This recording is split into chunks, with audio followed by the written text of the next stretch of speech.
Yes, here we go.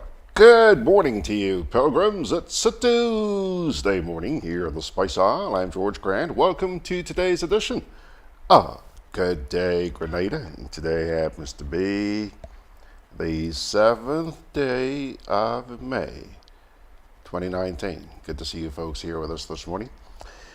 Interesting morning. We do have Mr. Ray Roberts coming in here. He's actually going to be sitting here in the house with us this morning. No Zoom. We're going to be talking to him sitting right over there in just a wee bit. Boy, we have a lot going on here this morning, so let me get my butt in gear. We're going to begin this morning by taking a look at, hey, guess who? LIAT, once again. So, Barbados may be dumping its shares in LIAT. Are they going to wash their hands? Time will tell. Then last night I came across a disturbing report from GBN about kite flying. You know, we've been hemming and hawing about the indiscriminate flying of kites. Some people leave these kites up overnight, creating havoc for those of you who are trying to sleep before going to school the next day, or getting a good night's rest before going to work the following day. Yeah? Well, not only that, some people have been flying their kites where they shouldn't be, like near to the airport, and that has created a bit of an issue. You're going to find out what that's all about in just a wee bit. Then there's an interesting story I came across from Jamaica. There's a Jamaican woman who's now supposedly the oldest woman on earth. Yeah. Interesting little report. We're going to run that by you this morning. And of course, we do have the national report. And then, Ray Roberts in person. Okay? So that is your rundown for the next hour. And we're going to cue up our first little piece here. I'm sure that many of you have heard by now that the business magnate, gentleman by the name of Sir Richard Branson, is reportedly interested in investing in LIAT. You heard that, right?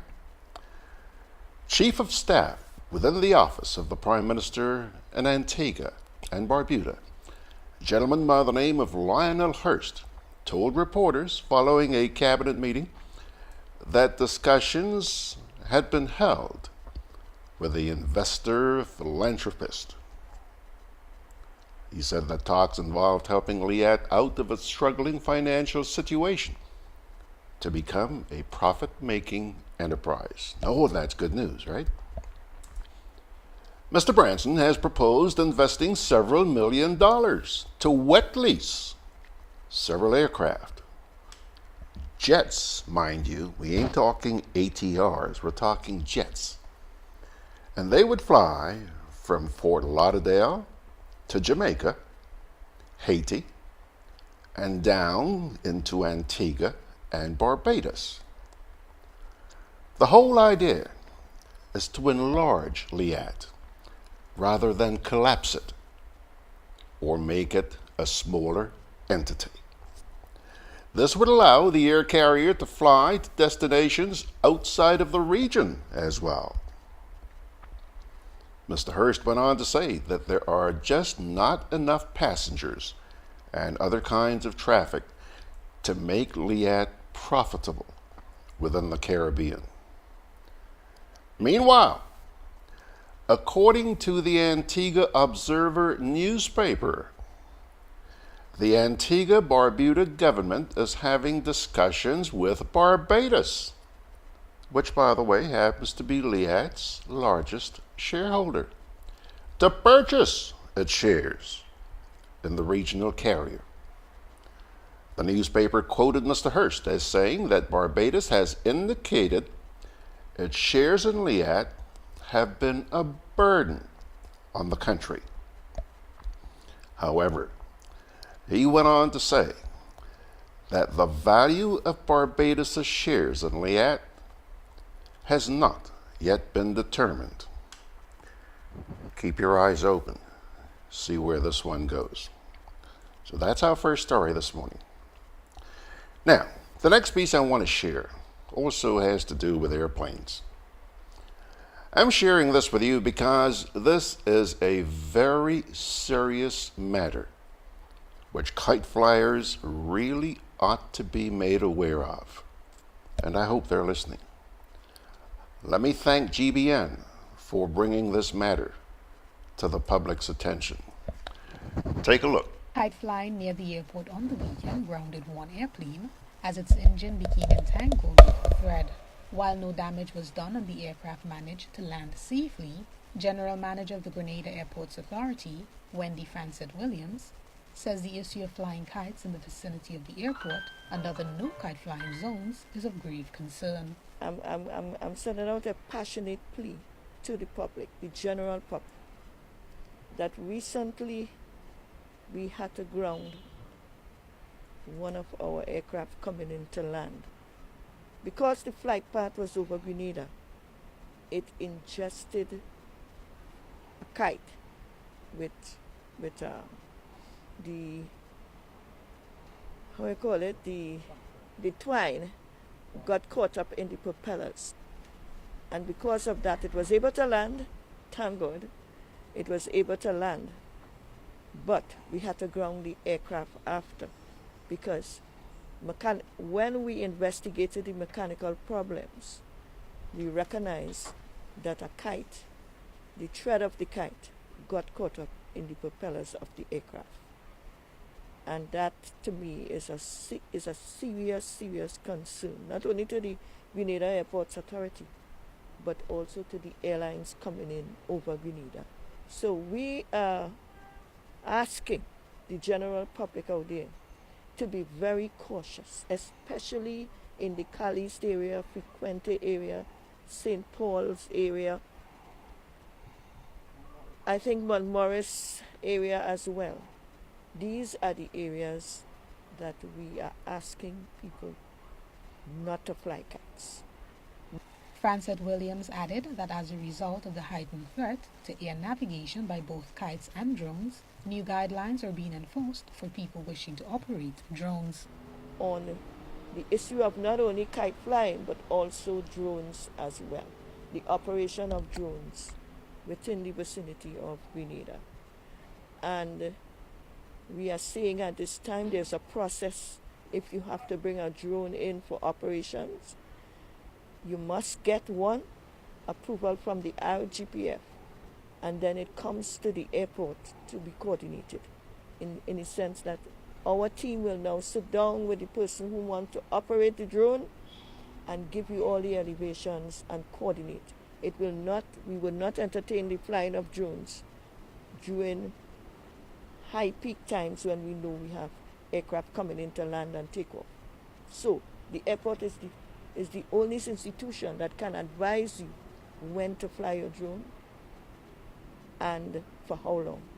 According to the General Manager, a series of programs will be conducted to educate the public on the seriousness of air navigation safety. Despite requests, the name of the affected carrier was not revealed. Bekisha Felix for GBN News. So there you have it. Thank you very much, GBN, for drawing that to the attention of the public. Very important issue. Folks, nobody's telling you not to fly kites. Please, please, please. Just be careful. You could cause a major incident. All right? Now, our next story. This latest claim to be the home of the world's oldest woman comes to you from Jamaica. Pilgrims, interesting story. Watch this. Welcome to another episode of Mr. Contrarian Talk. Like members of her community and Jamaicans overall, Supercentenarian Violet Brown is ecstatic to be the oldest person of the 7 billion living on planet Earth. I feel good. I feel happy to be the oldest person in the world, she told the Observer from her veranda yesterday. I did not feel I would become the oldest person. I feel I would have passed long ago. Thank God for whatever He has given me. Mrs. Brown, who is 117 years old, having been born on March 10, 1900, entered the pages of history as the oldest person on Earth on Saturday, after the passing of the previous oldest, Italian Emma Morano, who was born on November 29, 1899. I have done over 100 years in the Trittonville Baptist Church. From I was 7 years old, I have been attending church. I got baptized when I was 13, and when I got baptized, they gave me Psalms 119 verse 133, she recalled. I have done nearly everything in church. I spent all my time in church from a child right up. The senior citizen has 5 children alive. The eldest, Harold Fairweather, turned 97 on Saturday.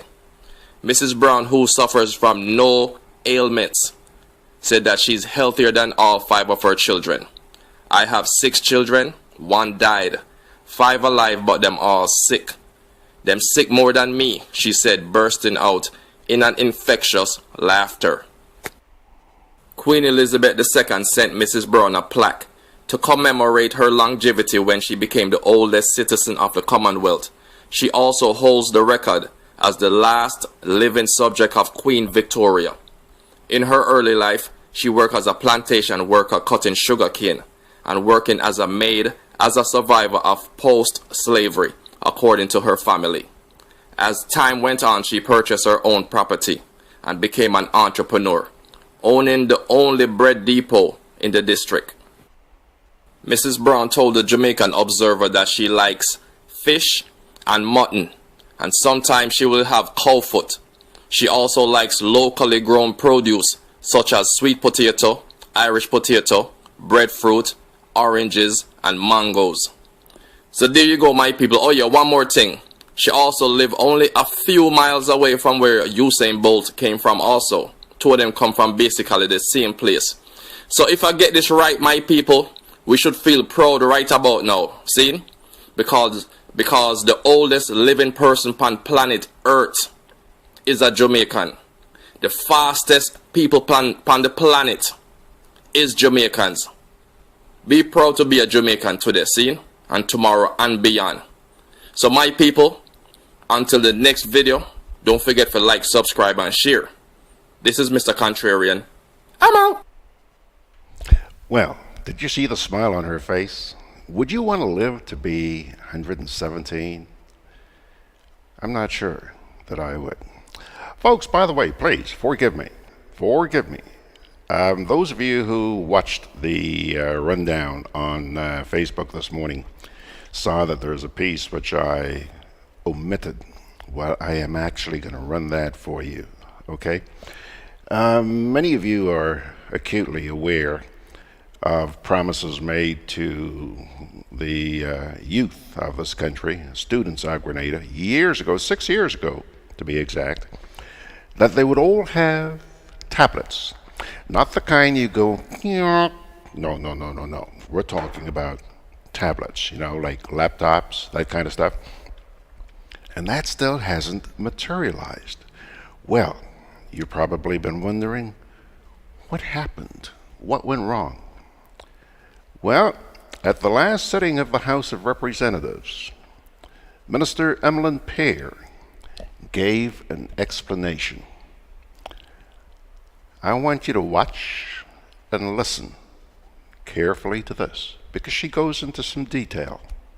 We've been speaking a lot about laptops for every child, and sometimes it's thrown at you politically, and I always respond that if I knew then what I know now, I would have discouraged our political organization from that commitment. Because you see, Mr. Speaker, it's not really just about providing a child with a laptop. It's so much more than a laptop. If you are not a laptop, but a tablet is what we said then. As a matter of fact, most of our children in Grenada already have a tablet anyway, and they probably have more than one, and more than just a tablet. So the question has to be, how do you ensure that there's a platform, not just a tablet, a platform that caters for the development of students and support of teachers in a holistic way? And that is the focus of this government. So we're not contained and we're not focused too much on a tablet for children. We're looking at a broader picture. So, yes, a child can have a tablet. And we've learned from the countries who have said, please don't go there. You probably heard us announce, you probably saw us did it. But the disaster that we ended up with, please don't go there. So we have been examining what is the best route. And we prefer to not deliver on that promise, to make sure that we end up in a place where we are all better off because of what we introduce. So right now that team is in Antigua because Antigua has introduced a platform for learning that we believe it's a model. Other countries have gone on, the BVI has gone on to adopt. Trinidad is now looking at adopting. St. Lucia has gone on, and we believe it's right time for us to do so. But, Mr. Speaker, we've started the process here in terms of platform with the MGRM project. And Mr. Speaker, the benefits, currently we are training principals, we are training teachers, because that's another thing. Having tablets without proper training of teachers, without a content for that tablet, it's useless. So we are working on content, we are working on connectivity, that's another important pillar. We are working on training, and we are working on the right device, the right platform to facilitate what we want to achieve. So it's not really about what, but it's about the end product. Okay. You make your mind up. I have nothing more to say about that. Now, let me let me turn to Facebook here. Kipling's there, Ryan, Peter, Margaret, Benedict, Chester, John, Oswald. John says, Mr. Branson won't have bad managers, that's for sure. He's talking about the possibility of Richard Branson taking over LIAT. Yeah, he didn't get to where he is by messing around, John. That's absolutely true. And Ryan says, yep, let Virgin Online, Sir Richard Branson have LIAT. Some good may come of it. I'm an optimist, and I'm sure that if that happens, a lot of good would come of it, Ryan. And John says here, when the airport manager was making a plea to kite flyers, John said here, kites don't plea, prosecute. Yeah, John, I hope they're listening to you, but I'm not holding my breath. And about the centenarian, that 117-year-old lady, Ryan says, she looks youthful. Petra Andrew Thomas says she looks peaceful and happy in life. Yeah. Barbara Ann Jack says she looks good for her age. Barbara Ann, think you look like that when you get to that age? Let's read. Petra Andrew Thomas says, they should control the airspace and deal with people who break the law, because that is very dangerous. Absolutely, Petra. Ryan says, lady, at election time, a promise is a comfort to a fool. He's talking about those tablets. Yeah.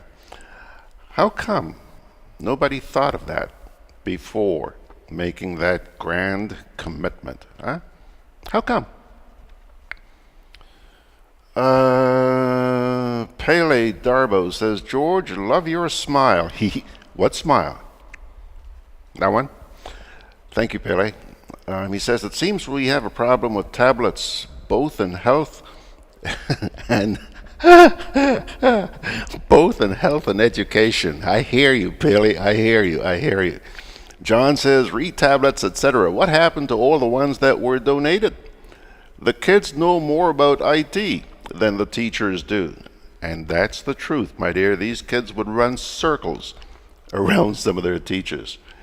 Anyhow, that's it. I think we need to hurry up here and get to our national report. I know you guys are just anxiously awaiting the national report. Are you equipped to take a closer look behind the numbers? The Caribbean Institute of Forensic Accounting can help you build your professional skills to audit and investigate fraud, waste, and abuse. Through the Forensic Certified Public Accountants FCPA program, you gain qualification to conduct forensic audits and investigations globally, earn international recognition and designation as a Forensic Certified Public Accountant from the Forensic CPA Society of the USA. Certificate courses run May to November 2019 in Grenada at the Grenada National Stadium. To register, contact us at info@cefa-edu.com or 868-224-3478. I'm always on the move. Training, traveling, competing. So it's good to know I have Co-op Bank in the palm of my hand. Introducing e-banking, one of many customer convenience services from Grenada Cooperative Bank, and there's more to come. It's swift, simple, and secure. Welcome home. Boy, yo, they gonna fly with kite now. The wind picking up. I'm coming. Karim, what you doing? Fly my kite. Yeah, but not here. You can't fly kite near power lines, boy. Why not? The wind good. Because mommy say kite threads conduct electricity. Yeah, kite. He's right. If your kite gets stuck in power lines, you can cause power outages, or even worse, you can get shocked. Come, then you gonna fly them in the pasture. Yeah, that makes sense.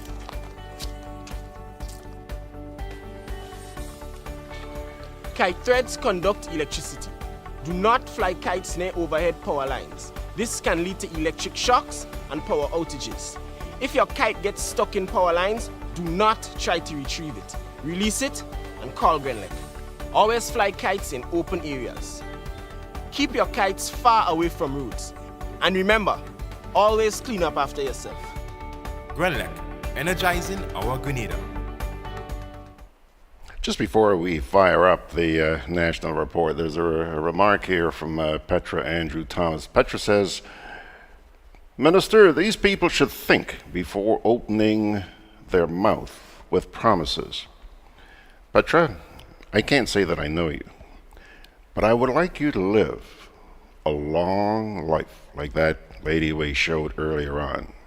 So I'm asking you, please, don't hold your breath. Don't hold your breath. Here comes your national report.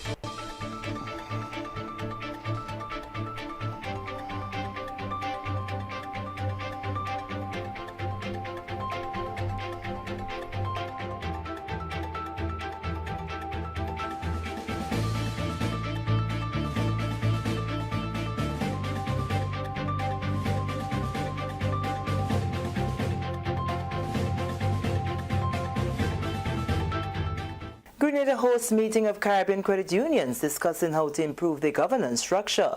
Details of this story and more in the national report.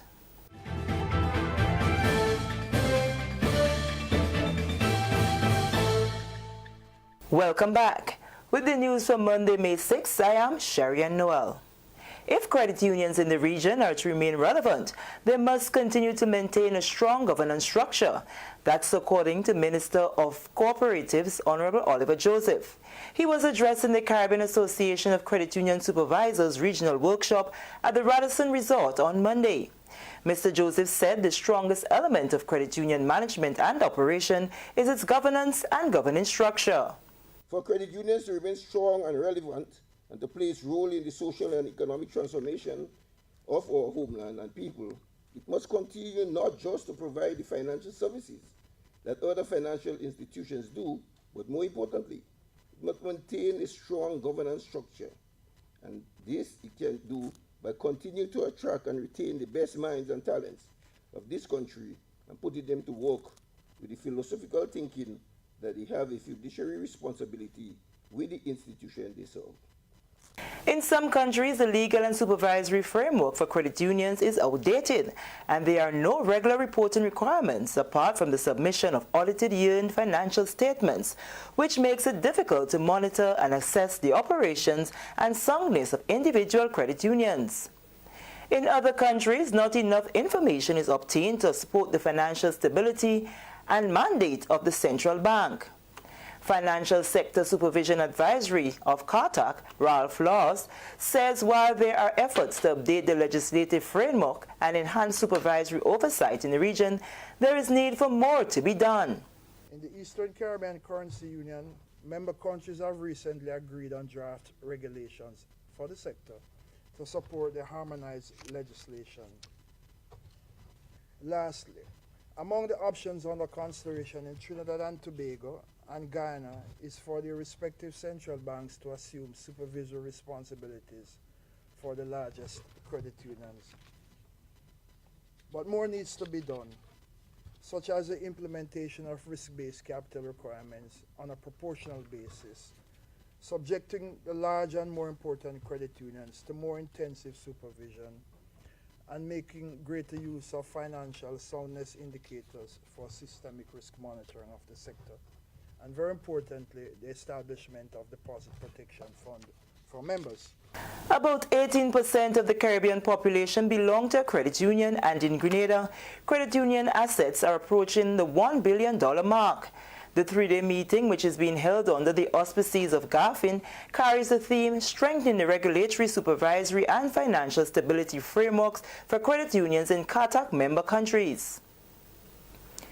Trade Minister Honorable Oliver Joseph has engaged in another round of visits and discussions with business owners and managers to hear their concerns and challenges. His most recent tour on Friday forms part of a series of visits scheduled for 2019, which will help the Ministry of Trade to boost export and local markets, increase trading opportunities, and generate more interest in local production and consumption. Minister Joseph made his first stop at the Grenada Craft Center. The highlight of discussions there was the need for more to be done within the Buy Local campaign to promote local consumption. You have to go to schools, it has to be something which is continuous over a long period of time.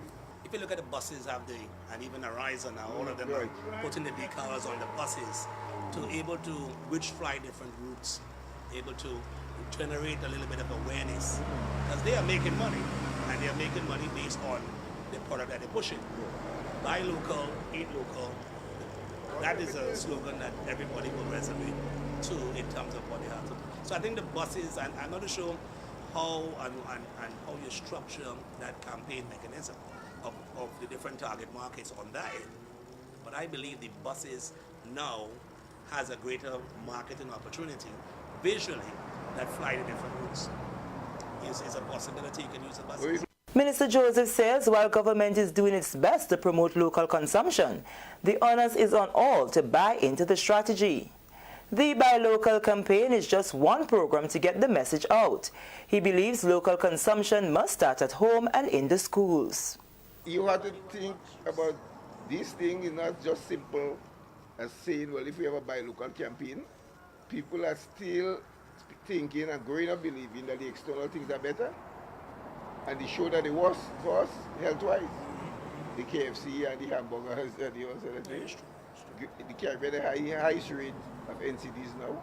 We have to start in the children start going up, eating local things, But the same parents buying all the foreign stuff for them. So they grow up on foreign stuff. So when they will be, except when they get old like me, they will change because they start to get sick. But if they start to eat it growing up in the home, that's what they know. The minister made his second stop at the Grenada Paper Products Limited. Marketing manager Godfrey Augustine said while the company faces many challenges, they can still boast of a fair share of the local market, and plans are in place to secure more regional and international markets. We basically do have quite a good share of the local market with some competition from products from other countries, but we do hold our own here in the local market. We do some export as well. We export to countries like Barbados, St. Lucia, Antigua, Guyana. We do a bit in Suriname, Antigua, and so we do a bit of export. Oh, definitely. We would love to get some more. As a matter of fact, in Barbados, we'd love to do quite a bit more. So. Once the conditions are favorable, we would definitely like to do some more of that. This is the National Report. More news after the break. The safety on our roads make this a major priority. Health of our people, a a crucial necessity. Accidents happen when road users are either irresponsible or inconsiderate in one way or the other. Play your part. Reduce your speed. Be attentive. It is your personal responsibility. Let 2017 be the start of no more road fatality. Be safe, be seen, be smart. So let's wise up as a nation. Get to your destination safe.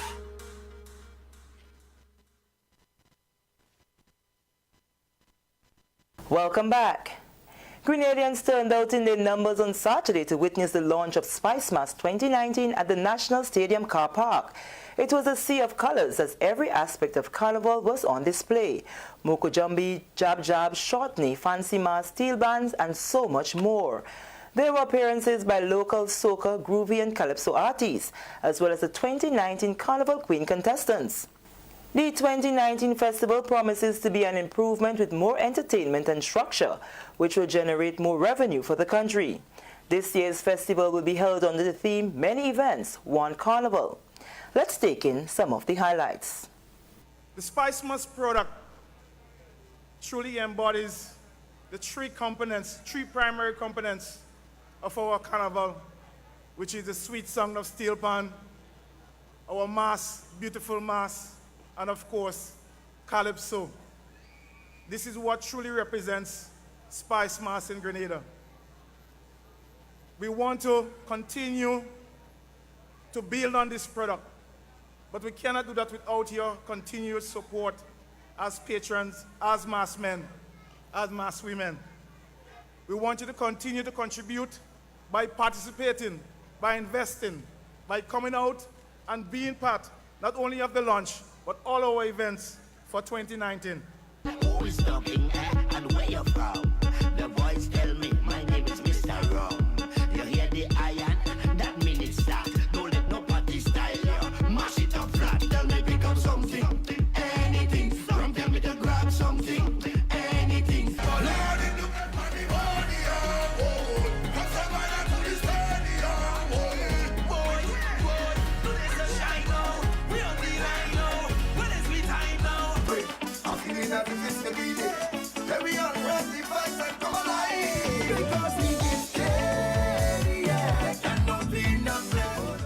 And finally, NYPD's finest soccer team concluded its Goodwill humanitarian tour to Grenada on Sunday.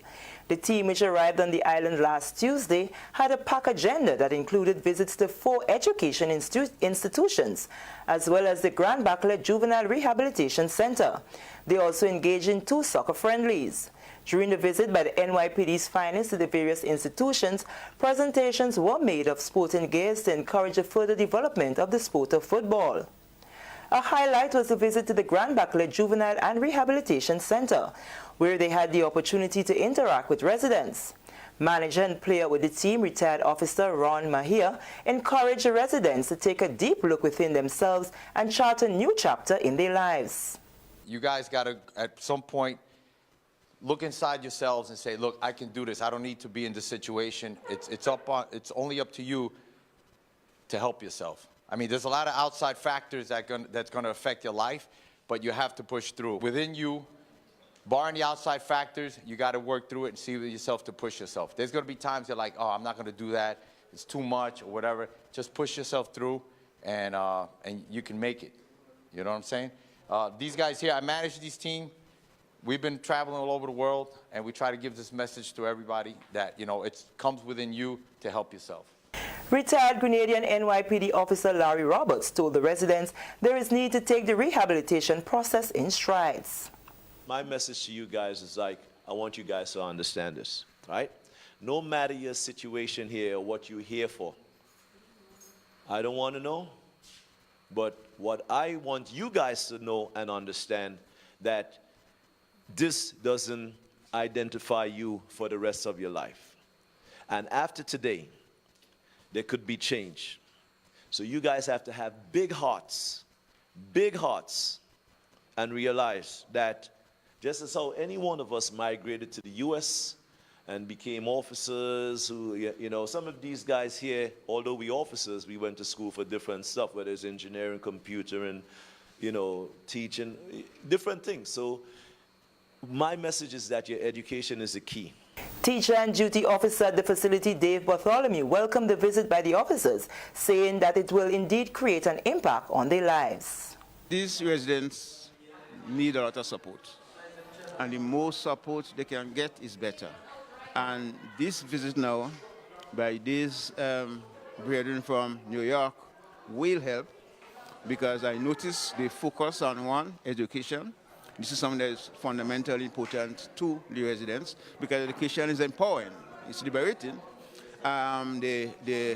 They encourage them about the role of hope, and it's very, very important that these residents have hope, so that it will provide the fuel and the desire for them going forward. And I think that some of the stories here, the personal stories of some of the officers, I found it very inspirational and very encouraging. In fact, I noticed a couple of residents had little tears in their eyes. It's because they can identify what he says.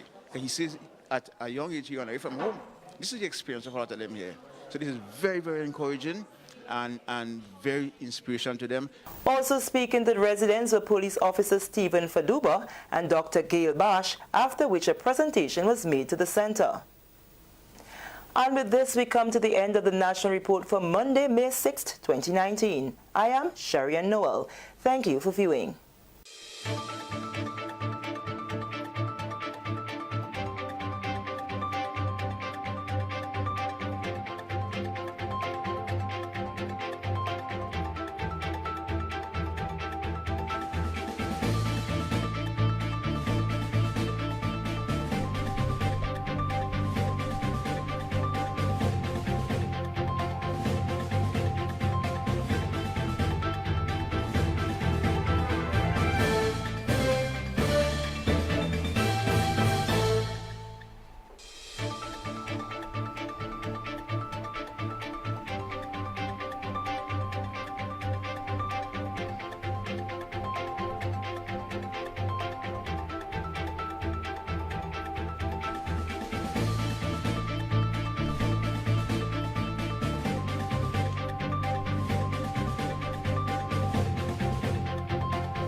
All right, so there we have it. That's your daily tablet from the GIS. Folks, you guys were pretty busy, and I'm not at all surprised. I have some comments here. First of all, I'm going to start at the bottom and work back.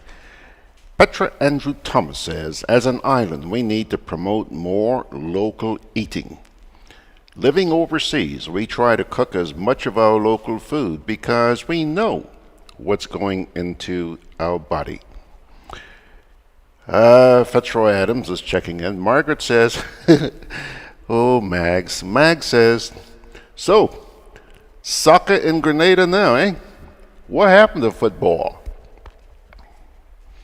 Times change, Mags. Times change. We're becoming Americanized. It's no longer football. Soccer. Took you to notice that, eh? Anthony DeRigg says, good luck with that Eat Local campaign, I guess he's referring to. When KFC, etc. rule. Yeah, a lot of people gravitate to the KFCs and the Subways, and I got to be honest with you, sometimes I check out Subway fairly often. Sometimes I check out KFC as well. Petra also goes on to say here, regarding the news, just an observation. These men just reading from paper like they're not sure how to speak to the public. Lift their heads up. I remember in school I was taught how to do good public speaking. Read lines ahead and watch your audience as well. So it makes you believable and with confidence. You know, Petra, the interesting thing about this is that I do believe that the GIS has access to institutions who can provide training. Why isn't that being capitalized on? I don't know. I don't know. Hey, I could be wrong, but if I'm not mistaken, a lot of training has gone into the GIS. A lot. But somehow it's not sinking in. You know, to be an effective part of the media, it takes a certain type of person. You have to want to be in it for the right reason. You know, a lot of people just want to be there because they want their friends to see, I'm on TV today. There's some who recognize the influence they have and how they can use it to their advantage. But then there are some of us who recognize that it's a responsibility, an obligation to our viewers and listeners to provide them with good information as accurately as possible and informative as possible. So, you know, a lot of these people, they're in the business for the wrong reasons. Oh, why should they bother about, you know, what you're suggesting? A good suggestion, by the way. I'm not shooting you down at all. But I gotta be real. And Margaret also points out here, she says, the GIS, what happened? They don't have an audio tech or what? Margaret, I know what you're talking about. There was a piece that they ran in there where the audio was pretty bad. But Mags, I'm not defending the GIS, but Mags, you know, you've been watching this program for a long time. You know that because of the little jukutu stuff that I have here, sometimes I have my hiccups with audio. The thing is, I just don't have the resources that these people do. So it's a matter of, it's a mindset. Do they really care about you, the listener? Nah. They know they have to put out a report. Put out a report. Whether you hear it or understand it, big deal. That's sad. It's unfortunate. Let me see who else is there. Kipling says he missed a lot of the show because he was having a CT scan. Well, Kipling, I hope things went well for you and your CT scan. Okay, folks, I'll tell you what. Quick little break here now. He has arrived. Take a quick look. Take a look. There he is. Let's make sure we get him all centered. There he is. Find out what's on that T-shirt he's wearing. We'll have to find that out in just a wee bit. But right now, let's take a quick little break, and then we'll come back with Ray. Juve chocolates, cocoa nibs, and cocoa balls from Diamond Estate Grenada are now available at Amazon.com, Amazon.ca, Amazon.co.uk, and GrenadaMarket.com. Try the sensational touch of nutmeg and a touch of ginger chocolates, 75% dark and rich, 100% pure cocoa, and their 60% dark and sweet chocolate bars today. Amazon Prime members enjoy free shipping on these orders in the USA, Canada, and Europe. GrenadaMarket.com. When you can't come to the island, the products of the island will come to you.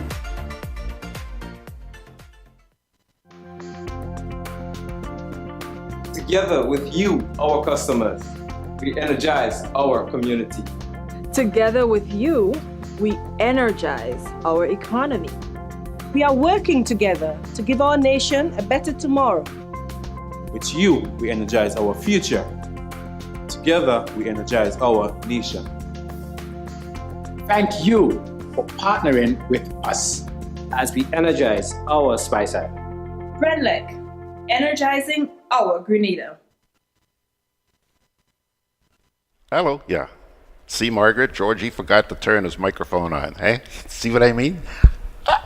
Okay, folks, take a look. There he is. Mr. Roberts, good morning, sir.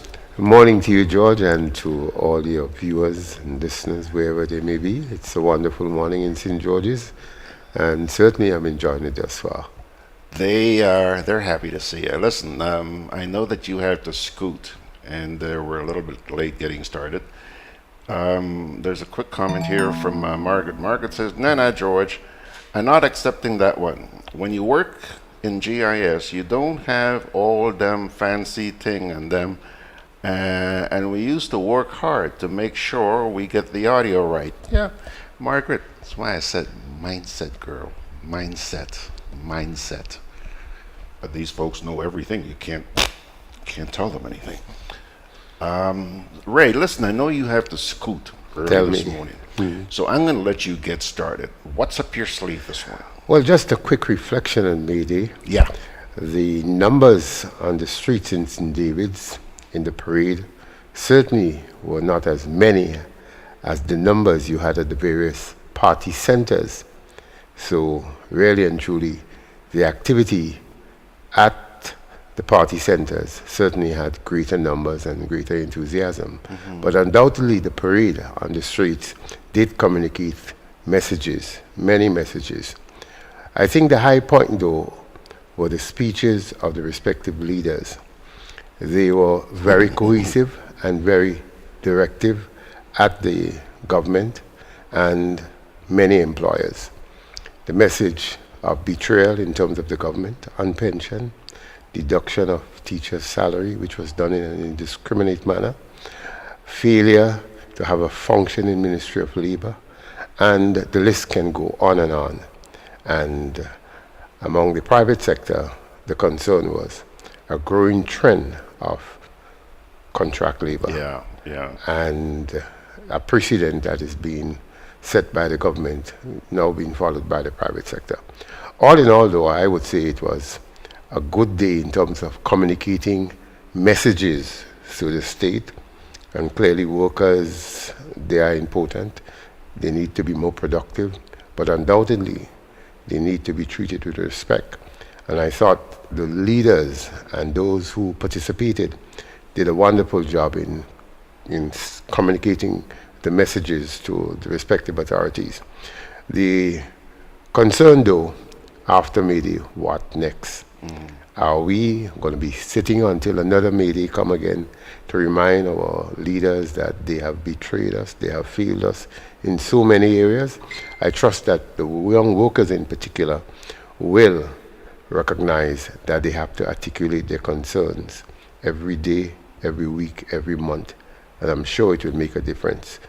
And lastly, but very important, we as Grenadians, as citizens, and workers in particular, must not take election promises on face value.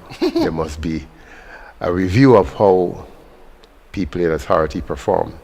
And if you perform creditably, then you could be trustworthy. But I'm sure that message was very clear that you see so many things before an event, and when you win, the event that happened before never occurred. So that's my piece this morning, George. Well, Margaret is agreeing with you, and she says, hey, yes, the numbers are low. And as I sit here listening to you, you're saying that the speakers were bang on this time. Yes, they were. It wasn't the usual May Day rhetoric. I'll tell you something that really caught my attention. Last week, we ran the address by the Labor Minister. And Ray, when you read the comments that were made on Facebook, you know, it painted a very bad picture. There's a really deep chasm, a wide gap between what the government is thinking and what the people are experiencing. Well, I guess, numbers could paint a picture that glorifies those who are not really paying attention to reality. You can see many things. And if it's very well read, well presented, you are good as Shakespeare, I guess you make an impact on those who are not thinking.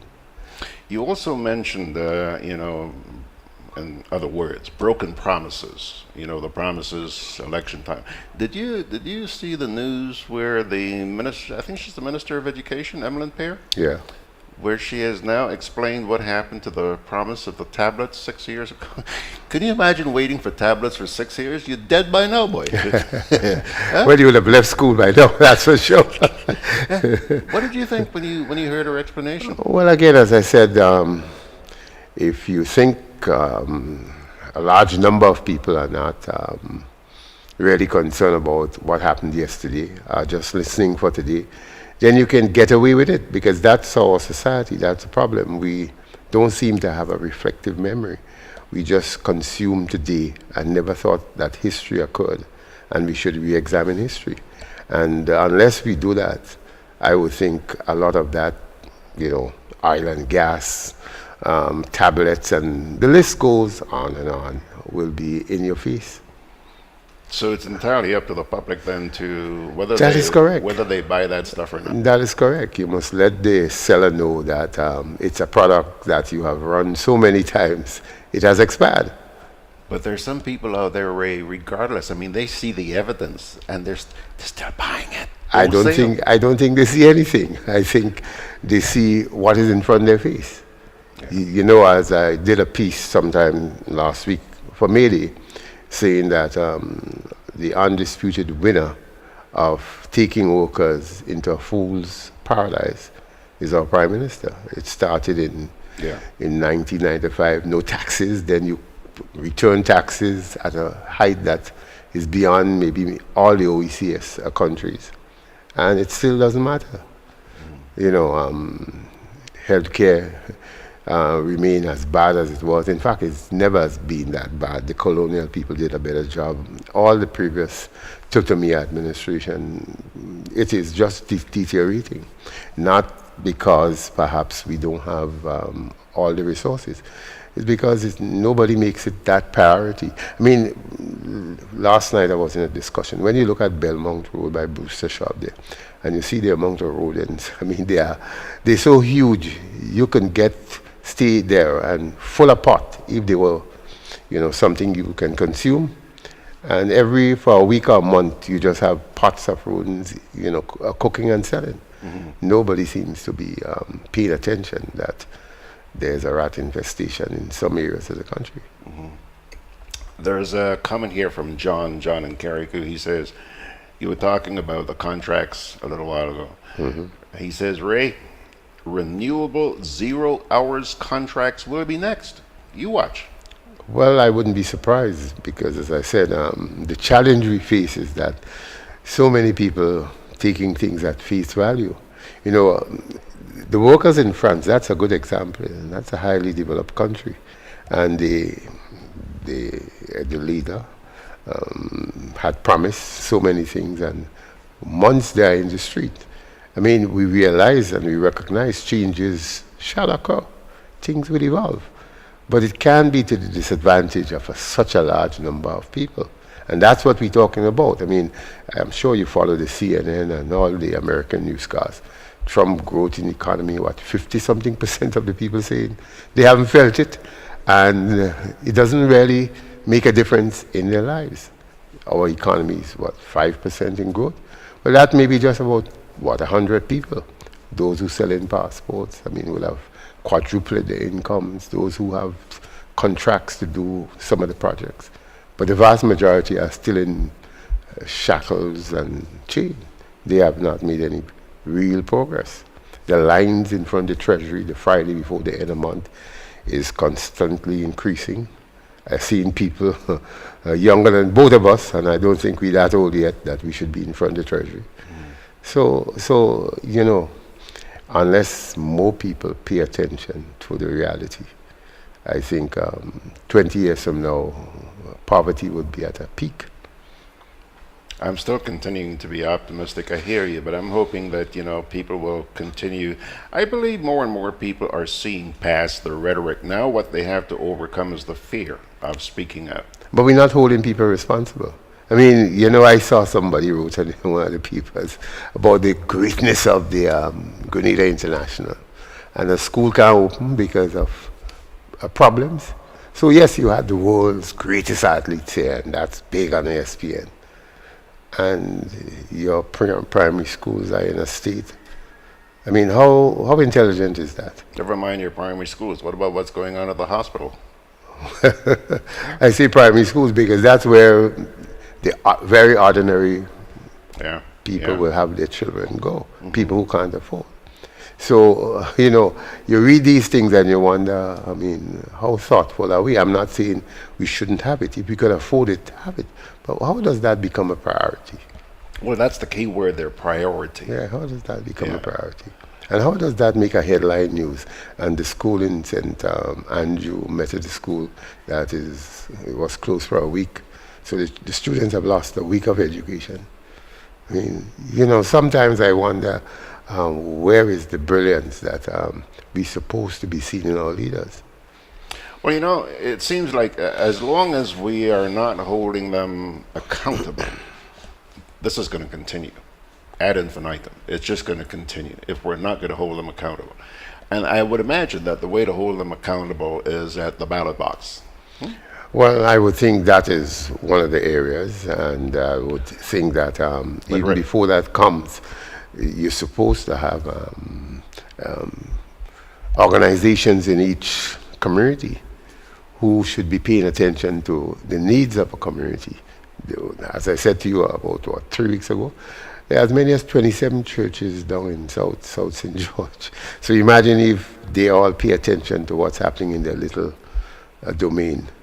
The person who's perhaps representing them or the state would certainly get a long list of things that they obviously can't do all at one time, but incrementally they will have to attend to each one. Ray, you just mentioned the churches, but we have a situation in this country where it seems like every institution is broken down. The churches are broken down, law enforcement broken down, governance broken down. Whew. Well, doesn't it leave you with a sense of hopelessness? Not to the point that I would surrender. You're not going to surrender? No. I think there are people like yourself who still draw attention to issues. There are the Rollos, the Sandra Fergusons.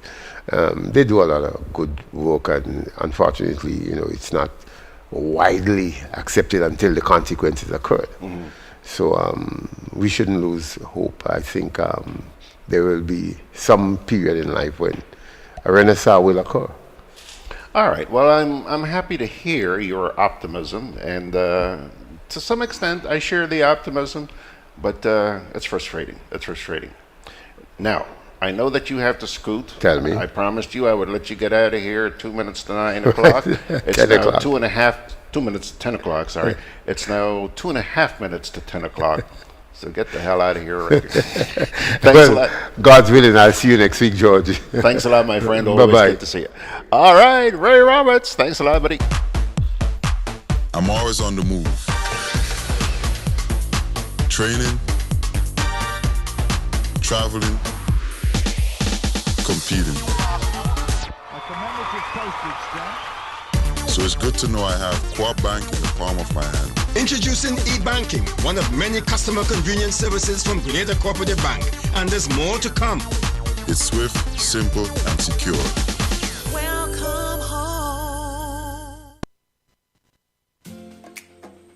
Juve chocolates, cocoa nibs, and cocoa balls from Diamond Estate Grenada are now available at Amazon.com, Amazon.ca, Amazon.co.uk, and GrenadaMarket.com. Try the sensational touch of nutmeg and a touch of ginger chocolates, 75% dark and rich, 100% pure cocoa, and their 60% dark and sweet chocolate bars today. Amazon Prime members enjoy free shipping on these orders in the USA, Canada, and Europe. GrenadaMarket.com. When you can't come to the island, the products of the island will come to you. For whatever reason, it seems like a number of you this morning have suicidal tendencies. You people have a tendency to hold your breath. Here's a note here from John. John says, so with the school being closed, did the education minister have her wages deducted for not doing her job? John, let go of your nostrils, please. Don't hold your breath. Don't. Pilgrims, time to bail, time to scoot. Your parting word today comes to you from 1 Peter 4, verses 12 to 16. Dear friends, do not be surprised at the fiery ordeal that has come on you to test you, as though something strange was happening to you.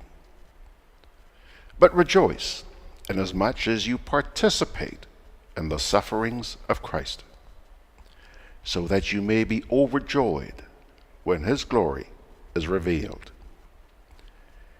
If you are insulted because of the name of Christ, you are blessed, for the Spirit of glory and of God rests on you. If you suffer, it should not be as a murderer or a thief or any other kind of criminal, or even as a meddler. However, if you suffer as a believer, do not be ashamed, but praise God that you bear that name. That reading, 1 Peter 4, verses 12 to 16. 45 seconds past sign-off time. Georgie Porgy, hold on. Let's see here. So, John says, good show, George. I will keep breathing, I promise. Yeah. Breathe. B-R-E-A-T-H-E. Not breed. Remember the story I told this past week about me having difficulty breathing? Get them right. Pilgrims, Georgie Porgy gone. God bless you. We'll see you tomorrow.